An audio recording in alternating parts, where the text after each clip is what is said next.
سب سے پہلے بات کرتے ہیں مغل سلطنت کے بادشاہ یعنی اورنگزیب عالمگیر کے بارے میں۔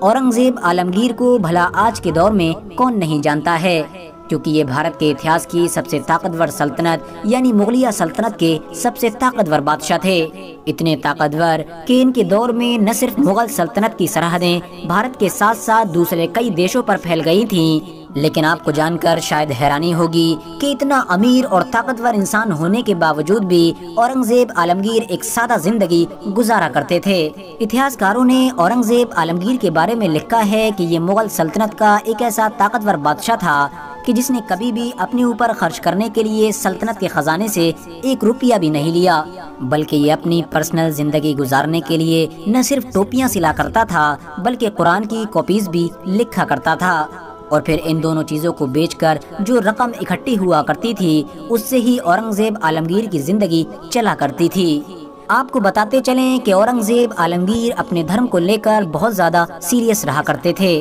وہ نہ صرف اسلام دھرم کو سختی سے فالو کرنے والے انسان تھے بلکہ بہت سارے صوفی یعنی بزرگوں سے بھی انسپائر تھے۔ یہی وجہ تھی کہ انہوں نے مرنے سے پہلے یہ وصیت کر دی تھی کہ ان کی جنازے کی رسم کو جتنا زیادہ سے زیادہ ہو سکے سمپل رکھا جائے، یعنی ان کی جنازے کی رسم میں دوسرے مغل بادشاہوں کی طرح فضول خرچی نہ کی جائے۔ اس کے علاوہ مغل بادشاہ اورنگزیب عالمگیر کی یہ بھی وصیت تھی کہ مرنے کے بعد ان کی قبر پر دوسرے مغل بادشاہوں کی طرح لاکھوں یا کروڑوں روپے خرچ کر کے ایک عالیشان مقبرہ نہ بنوایا جائے، بلکہ میری قبر کو ہمیشہ ہمیشہ کے لیے کھلے آسمان میں ہی رہنے دیا جائے۔ یہی وجہ ہے کہ آج بھی جہاں ایک طرف دوسرے مغل بادشاہوں کی قبریں عالیشان مقبروں میں موجود ہیں تو وہیں دوسری طرف سلطنت کے سب سے طاقتور بادشاہ یعنی اورنگزیب عالمگیر کی قبر کھلے آسمان میں موجود ہے، اور یہ قبر انڈیا کی مہاراشٹرا اسٹیٹ کے مشہور شہر اورنگ آباد میں موجود ہے۔ اب اگر بات کریں اس بارے میں کہ آخر بادشاہ اورنگزیب عالمگیر کی موت کیسے ہوئی تھی،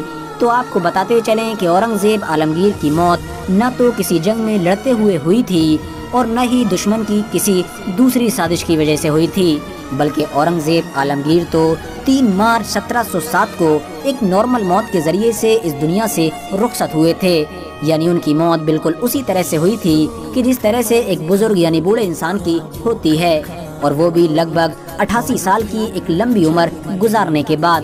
آپ کو بتاتے چلیں کہ بادشاہ اورنگزیب عالمگیر نے مرتے وقت اپنی وراثت میں صرف اور صرف 300 روپے چھوڑے تھے، اور وہ بھی ان کی وصیت کے مطابق ان کی موت کے بعد صدقہ کر دیے گئے تھے۔ فی الحال اب بات کرتے ہیں علاؤالدین خلجی کے بارے میں کہ آخر علاؤالدین خلجی کی موت کب اور کیسے ہوئی تھی۔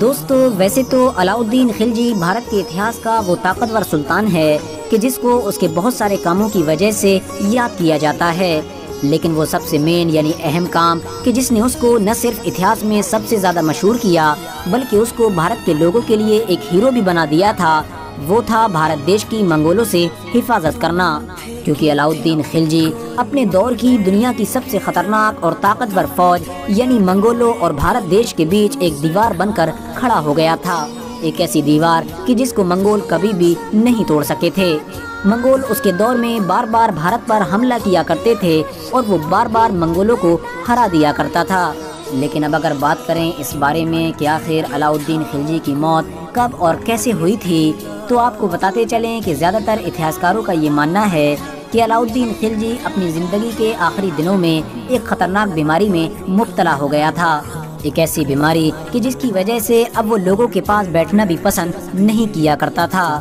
کیونکہ بات بات پر غصہ کرنا علاؤالدین خلجی کی عادت بن چکی تھی۔ لوگوں سے مشورہ لینا بھی علاؤالدین خلجی نے اب بند کر دیا تھا، اسی لیے اب اس کے قریبی وزیر بھی علاؤالدین خلجی سے دور رہنے لگے تھے، اور یہ سب کچھ کیا تھا علاؤالدین خلجی کے سب سے قریبی وزیر یعنی ملک کافور نے، کیونکہ ملک کافور اندر ہی اندر علاؤالدین خلجی کو اپنے راستے سے ہٹا کر دلی کی سلطنت پر قبضہ کرنا چاہتا تھا۔ ملک کافور کے بہکاوے میں آ کر ہی اپنے زندگی کے آخری دنوں میں علاؤالدین خلجی نے اپنے کچھ بڑے وزیروں تک کو قتل کروا دیا تھا، اور یہ سارے وزیر وہ لوگ تھے کہ جن کے بارے میں ملک کافور کو یہ شک تھا کہ آنے والے دنوں میں یہ لوگ میرے لیے خطرہ بن سکتے ہیں، اور اب اس طرح سے دھیرے دھیرے کچھ وقت کے اندر ہی محل کے بہت سارے لوگ ختم ہو گئے تھے، اور پھر آخرکار 4 جنوری 1316 کی رات میں علاؤالدین خلجی نے بھی اس دنیا کو الوداع کہہ دیا تھا۔